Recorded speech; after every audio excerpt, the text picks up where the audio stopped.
What if I told you that there is a right way to have a conversation? What if you told me? Wait, no, that's not what this book is about. Or is it? Is it?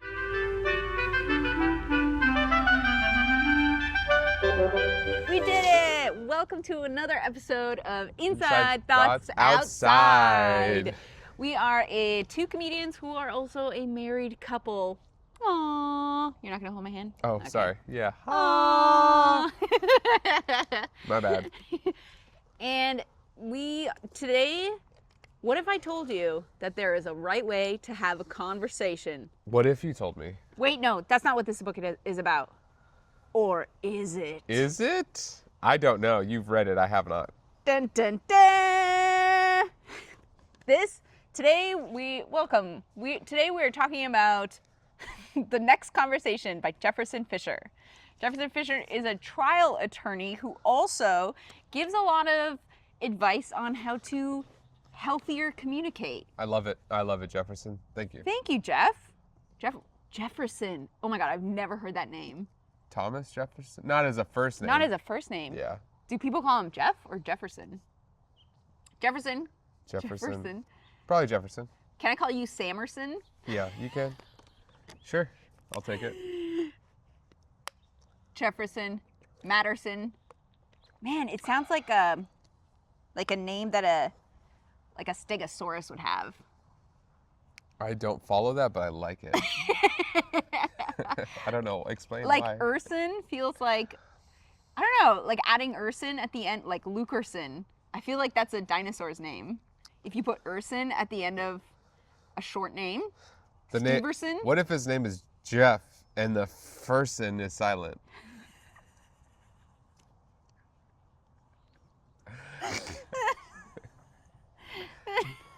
Are we going to keep this in? Oh, yeah. Okay, all right.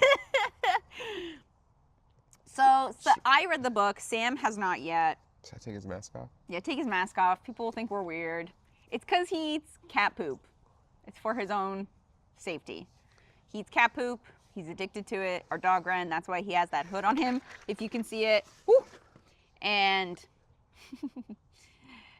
yeah. It was built to prevent... It looks like a Oh, beekeeper. It looks like a beekeeper hood.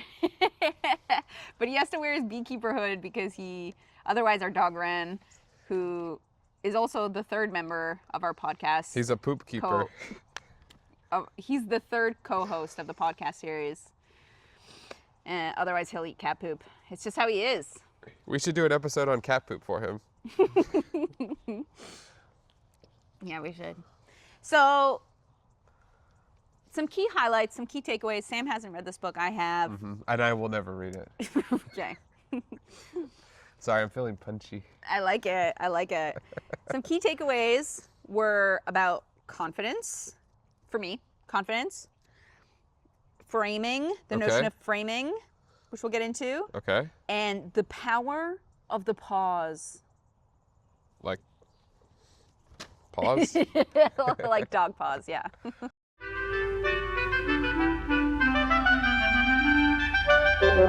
This book actually is one of my favorite books I've read in recent times. That's rad.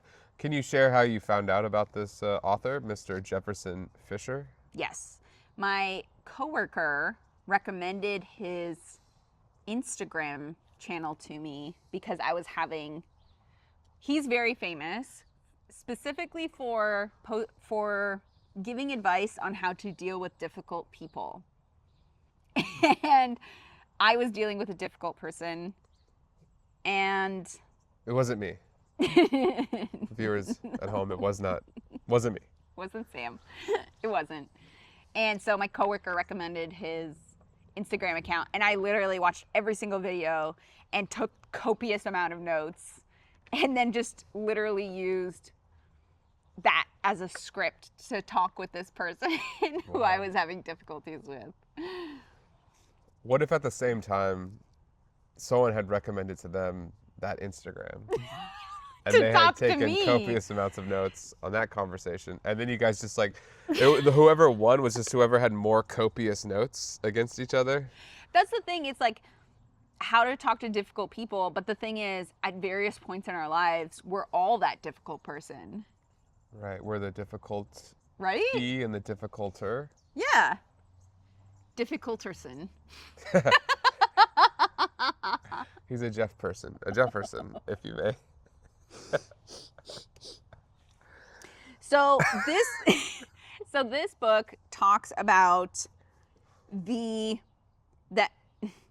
it gives you a bunch of advice on how to have a better conversation, and how to healthier communicate. I mean, it's in the tagline: argue less, talk more, which is amazing, and it was really helpful for me to read.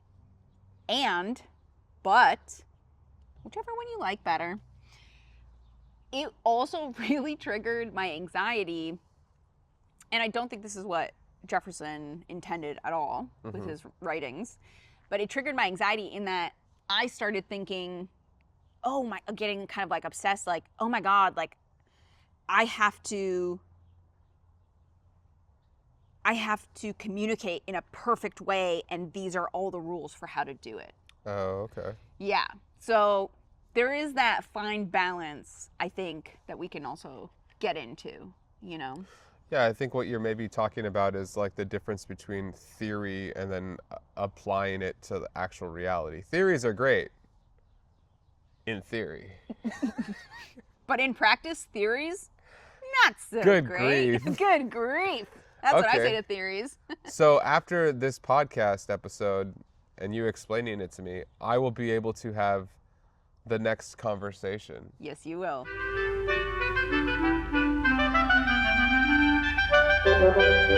So let's start with, I have all my little fancy tabs Oh, wow. on the book. Yeah. Tab So life. let's start with confidence. I do think that this book made me a better communicator, and has made me a better communicator in general, for sure. So one thing it talks about is confidence. And the reason I found that to be really helpful is because I feel like one thing that this book doesn't have time to go into is why difficult people are being difficult. You know what I mean? Yeah. And it does touch on it for sure. But like, I know sometimes when I've been difficult, it's just been because I have had really low confidence. So the first thing I have had to start working on is building my confidence. And what Jefferson gives you is actual things that you can do to practice having confidence. So it's the thing of, it's not a matter of just saying, I'm going to be more confident today. It's a matter of practicing confidence in your daily life, which will in turn beget confidence in yourself. So for instance, instead of sending, I'm so guilty of this, instead of saying, I'm just, where was it? Here he has some examples of before and afters. For instance, unsure. Here's an example. I guess I'm just looking for a bit more clarity on your expectations. That's an unsure example. A more assertive or confident example, I need more clarity on your expectations. Just a slight just change. removing the word just, or like, or maybe, or kind of. Removing those words from your vocab. Or you can go, what you talking about, Willis? And that covers it too. Yeah, there is actually a What You Talking About, Willis chapter. Well, thank God this Jefferson knows what's up. So I am a huge,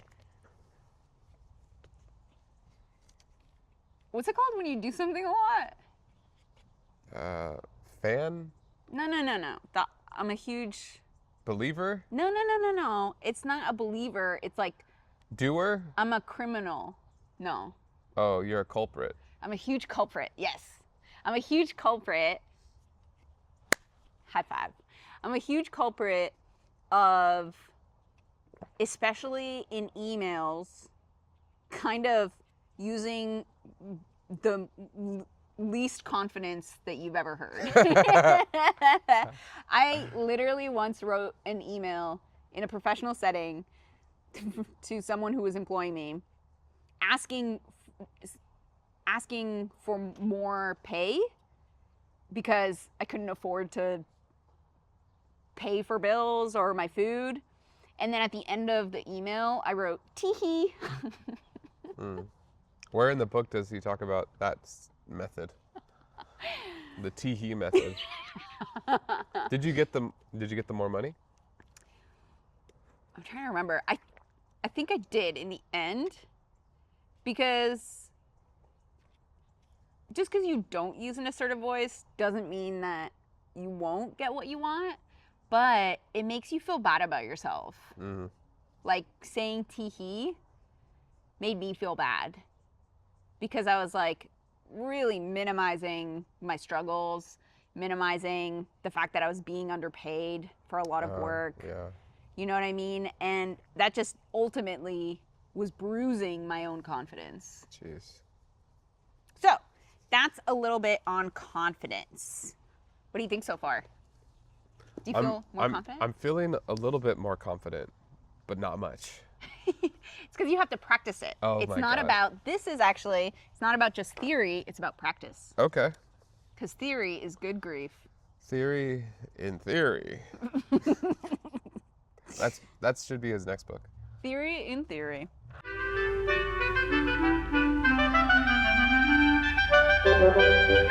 The next thing that we'll talk about is framing, and this is super dupes helpful.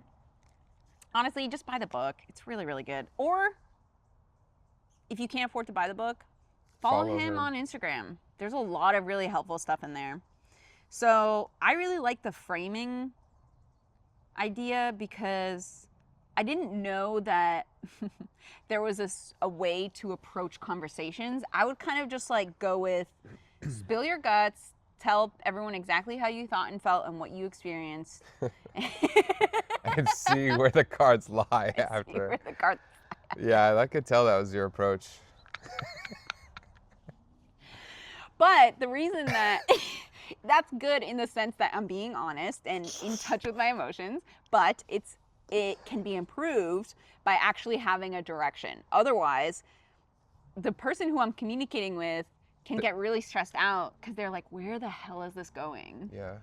Why is she telling me about when she was a kid and she lost her sock? Yeah. You know? Why did she end the email with tee-hee-hee? So. Well, I think it goes back to maybe what you said before is a lack of confidence. Yes, 100%. Okay, Wren, just, just walk on your notes. All over my notes. He has confidence. Oh, yeah. Wren our dog has confidence.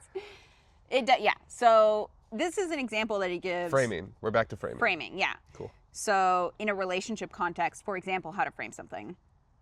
I'd like to talk to you about how I perceived your behavior last night. And I'm not saying anyone is right or wrong. I want to move forward knowing how to show up for each other better. Can we do that?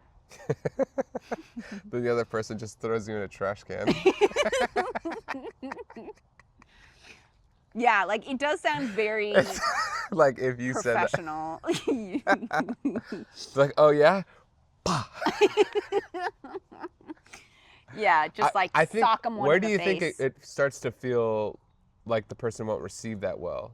Yeah, see, that's one thing that I was like, I feel like that's why I was getting stressed out because I was like, I have to say it exactly like this. But the thing is, I don't talk like this. I think you just interpret it and it You and it comes out. interpret it in how would I say this? I'd like to talk to you about how I perceived your behavior. Can I read this part real quick? Yeah, go for it. Okay, so this is how I took it. I'd like to talk to you about how I perceived your behavior last night. I'm not saying anyone is right or wrong. I want to move forward knowing how to show up for each other better. Can we do that?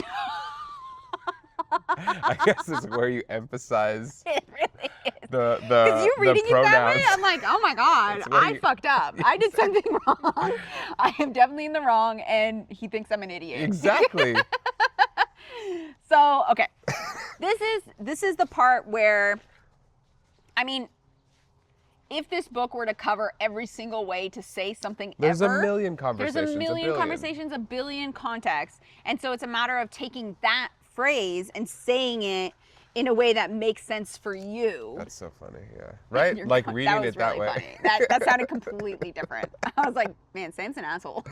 Well, but that's also a good case of like everyone also hears things differently. Yes, 100%. Like if you don't have confidence and you're hearing that, you're gonna be like, oh shit, I'm the one that fucked up. That's the thing. There's only so much you can. Can we curse on this podcast? Yeah, okay. 100%.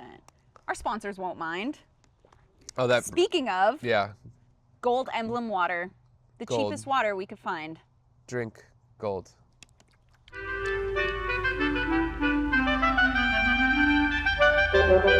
this is something that I talked to my therapist about because I was telling her, like, I love this book, but I'm also stressed out now that, like, there's a specific way that I need to talk, and I have been talking wrong my whole life. Yeah.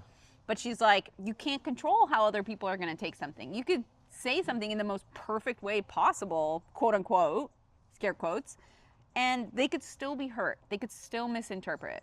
You can just control how you arrive at a conversation. Yeah, exactly. And if you are acting according to your values. Okay, cool. So the final aspect that I wanted to cover was the pause power, the power of the pause. Okay.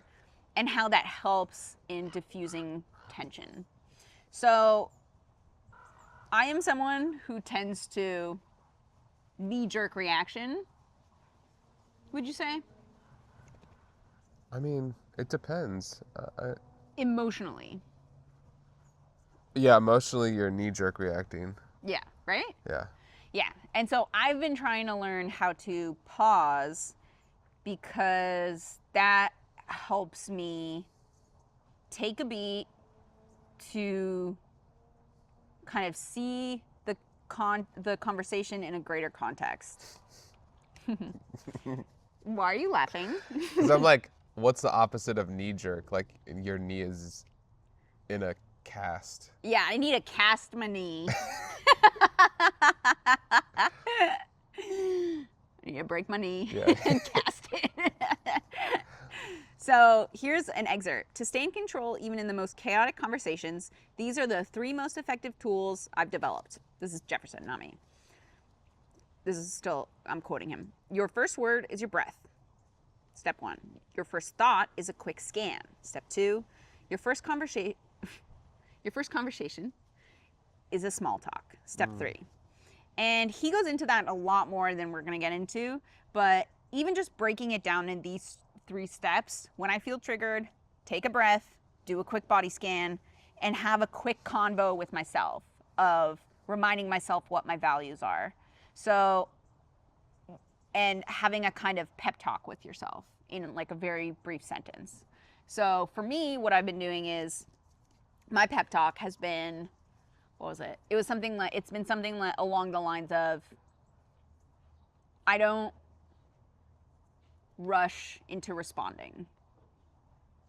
So it takes the form of like an action. It's not like a nebulous, I am confident or I am empowered. It's like I voice it, you know, or etc. etc. Like there's more after that. There's a lot. It's hard to get into all of it right now, but overall, it's just like, just read the book. You know, I feel like it is really helpful, and it helps you. I think everything helps a little. I agree. Yeah. Now, obviously, there's resources that Mr. Jefferson Fisher has on his social media, which is what originally caught you on here to buy his book. Mm-hmm. Would you say that having read the book and then kind of focused, maybe over-focused on the fact that there's a perfect way to say everything, where are you at now in having difficult conversations? I think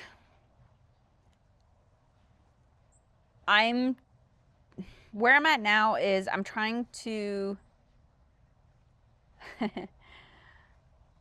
give myself and others just more grace. Yeah. I've been very guilty of jumping to conclusions and getting defensive and assuming people mean me bad. Okay. Bad. Okay. Yeah. And They mean you bad. I don't think that's a real sentence. Intention. Their intentions. Yeah, their are intention. wrong. That's what it is. Their intentions are wrong. Yeah. And oftentimes it's not. People are just like fucking stressed. Yeah, they're not pausing to see what they feel. They're just reacting. They're just their knees are jerking. Everyone needs to we need to break some knees around here. Yeah. We need to be the mob of emotions. Of effective communication. We should see if that website's available. The mob of effective communication. Or that title. Yeah. Patent pending. Patent pending. It'll just be our musings on Jefferson Fisher's book. Hi, Rainbow. Hi. Our doggy came to say hi. He wanted to contribute something to the podcast. Go ahead, Rain.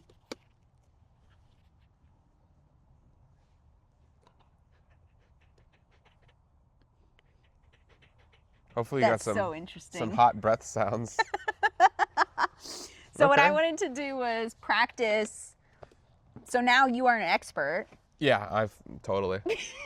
In effective communication.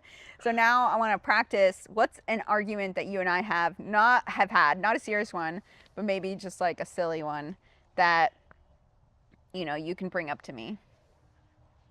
So we could have a talk about. Well, I don't have anything specific, but I think there's a pattern of like when I'm feeling stressed or rushed, and we have to go somewhere. And I think it forms when you're driving and I'm like commenting on your driving. Oh my God, I hate that. Yeah, I hate that. So how do we effectively communicate that better? So we go like this. We go, where's the... Which one are you looking for? The phrase, how to say things better. Yeah. The reading. Oh, okay. Here we go. This is not it. Oh, hold on. The highlighted stuff? There's also, you put your finger here. Okay, we'll do this. All right. Okay. So let's say we're driving. And I'm driving on the We're right in side. England. We're in England. Beep beep. And I'm in a rush. I feel stressed. Maybe I overcommitted, which is something I do, trying to please people. The disease to please, as I heard it called yesterday. That's good. That's a good one. And I'm commenting on your driving. Maybe you just ran over like 4 potholes in a row. And I'm like, you didn't see them, So then this is the next day, and I say, thank you for meeting with me. You say, yes, of course. You lead the conversation. I could have done better in the car yesterday. You reply? Me too. Now, help me better understand what you were trying to tell me by running over all those potholes. What did I miss? I was trying really hard to avoid the potholes, but there was just a lot of things going on the road. There's construction. There's all these ads everywhere in the sky in the form of billboards, and they catch my eye, and I didn't do it on purpose, and I'm sorry. Okay. I want to make sure that you feel heard and acknowledged. Mm-hmm. Okay. Can I share what I saw from my perspective? Yes, please. I saw someone unpurposely driving over potholes. Maybe that's not a good... No, that's good if that's how you saw it. And then I'm going to use something he says. I see things differently. Well, no. Shoot. Oh. Come on, Jefferson, don't let me down. No, you know what? But the point of the discussion isn't for you to win or for me to win. It's to argue less. And talk more.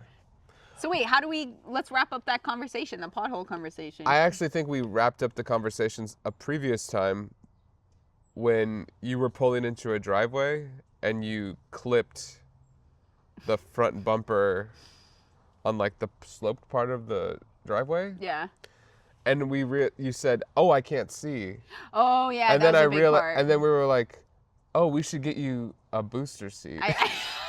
It's true. I need Like- a booster seat. like, I actually need a booster seat. Your inability to see like everything properly is not in a bad intention or you being a bad driver. It's just you literally can't see. So how can you be the mad? chair so Yeah, close to the she's steering like wheel. this close to the steering wheel. And everyone laughs when they see Like me. if the airbag goes off, it'll just go right over her shoulder and it won't even save her.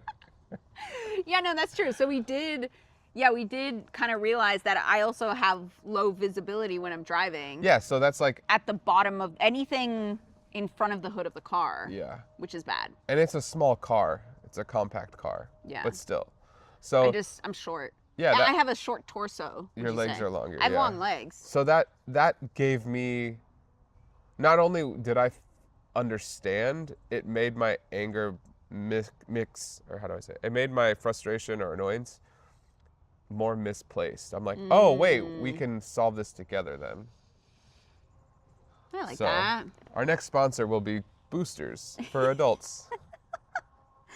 Well, Was that how you expected that conversation to go, or do you want to do another example? no, I thought that was great. Okay. That was perfect. And I feel like we used a lot of the tools. And I agree. one thing he talks about is also just having more grace for the other person. And you had a lot of grace for me in that moment. Yeah. And I thank you for that. Yeah. Thank you for explaining that too, because I was just I was just thinking you were on purpose driving into potholes. No, I wasn't. I'm like, you're gonna pop my tire, bend the rim on the axle. No, I wasn't. Okay, well, thank you so. Wren, quiet on set. Wren. See, now Wren, we're gonna have a tough We're conversation. gonna have a difficult conversation with our dog. Thank you. You know what? We're just gonna power through. Thank you so much for joining us. Because when the world's on fire, We podcast.